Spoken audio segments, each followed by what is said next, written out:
Welcome, ladies and gentlemen, and everything in between, to our proposition for the development of the great country of Nigeria. Nigeria for many years has struggled with several issues, all of which will be compiled into a 9-point plan. Our goal is to propose a plan that will solve these issues and many more, allowing Nigeria to live up to its full potential.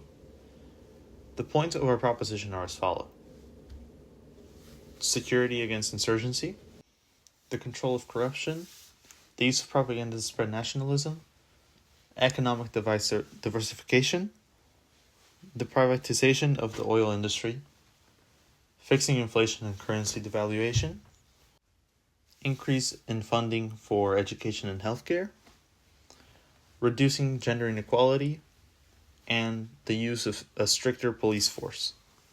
But first, we'll start with political reforms, the first 3 points of the 9-point plan. The first of which is security against insurgency.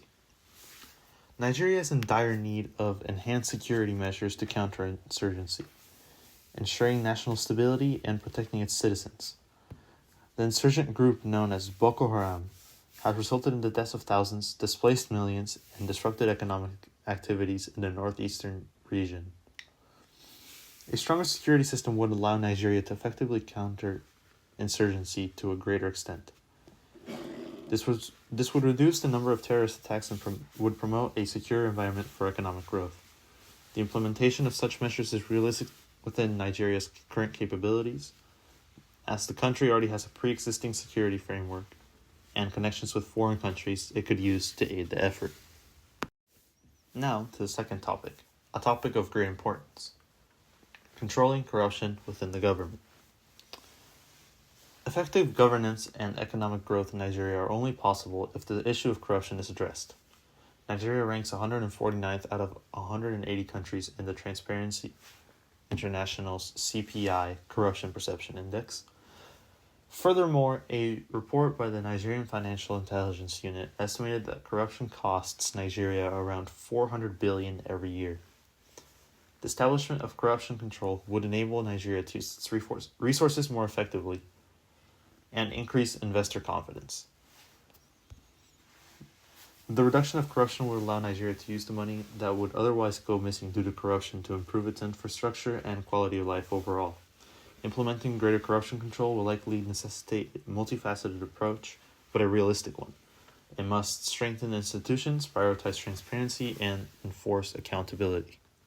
Now on to the third point, the use of propaganda to spread nationalism. Nigeria would greatly benefit from the utilization of propaganda in a wise manner to foster national unity and pride among its people. China's use of propaganda has been effective in promoting national unity and pride, with various studies showing that such campaigns lead to a sizable increase in national pride and identity among its citizens. An increased push for propaganda in Nigeria could follow China's example. This can be done through utilizing targeted campaigns to promote national unity and pride. By looking at Nigeria's achievements and cultural heritage, we can find many things that the citizens of this country can be proud of. However, it is important to keep the efforts balanced. Implementing propaganda to promote national unity and pride in Nigeria requires no more than looking back at the country's rich history. By adopting China's approach, Nigeria can reach a similar result, resulting in the increase of national pride among citizens. Now we'll be moving to economic reforms, the first of which would be economic diversification. Nigeria must prioritize economic diversification to reduce dependence on oil exports and promote sustainable growth.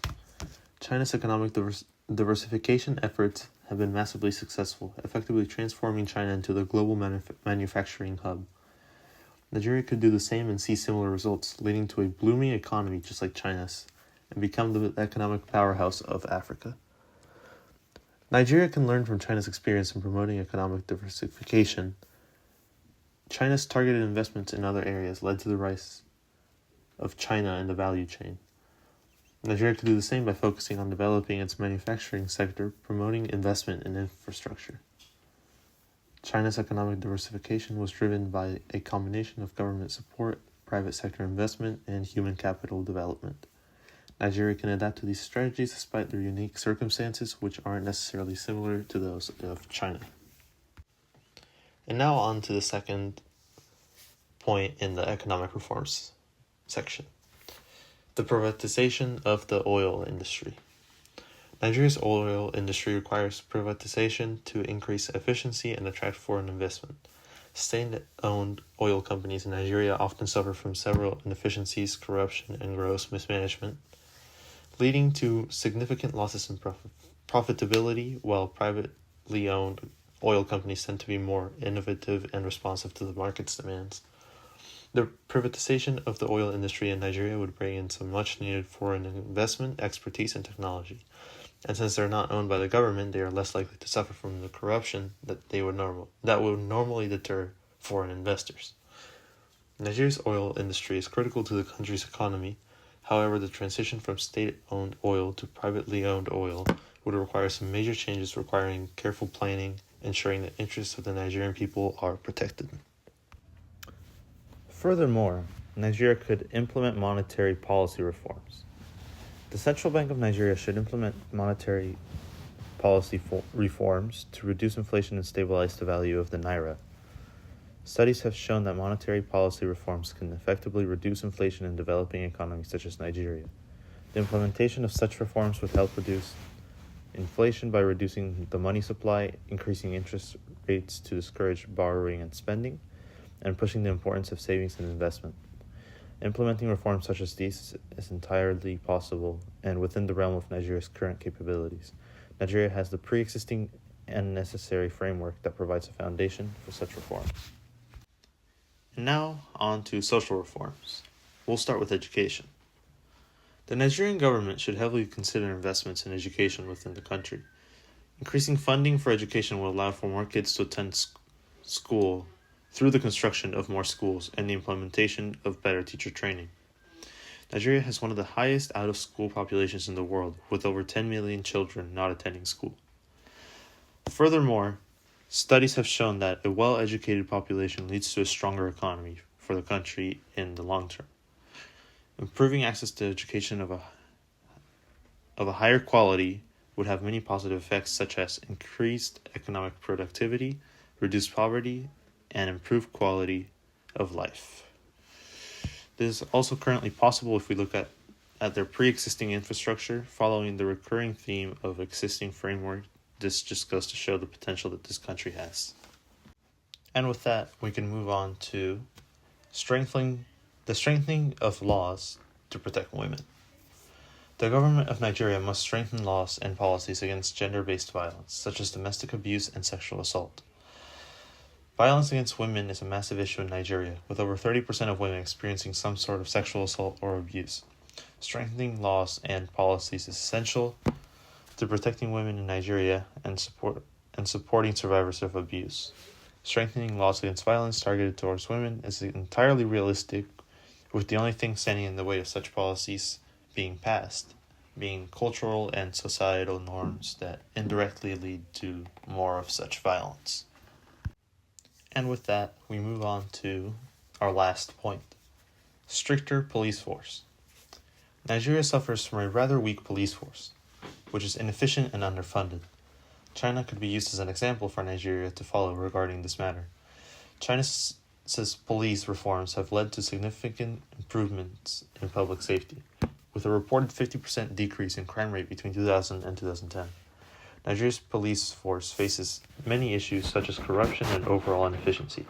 Strengthening the Nigerian police force would have many positive effects, such as improving safety, enhancing the public's trust in the police department, and increasing the effectiveness of the force. China's policing reforms offer a structure that the Nigerian government could use to strengthen its own police force. The incorporation of surveillance systems in China proved successful in reducing the rate of crimes committed. Incorporating such reforms wouldn't be easy, but with enough commitment is entirely possible and would make a positive change. In conclusion, the suggested measures that Nigeria could take to improve as a nation could be summed up into 3 categories, each with 3 points within. Nigeria has the potential to become a great country. By planting these seeds now, we can ensure the future prosperity and economic success of Nigeria. By taking many examples implemented by China and implementing them into Nigeria, we can help Nigeria tackle some of its biggest issues by copying the country that face similar challenges and learn to thrive.